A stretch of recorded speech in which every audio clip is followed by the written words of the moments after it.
Все дома строились фасадом на юг, к морю. А задняя часть она была в земле, строилась на ландшафтах.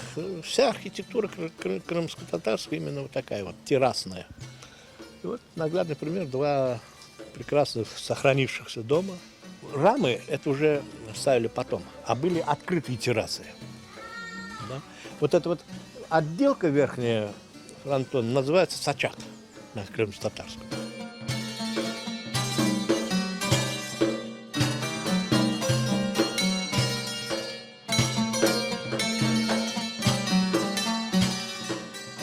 Солнце выходит на востоке, выходит здесь целый день солнце, особенно зимой это очень актуально, как бы, да, что постоянно попадает солнце.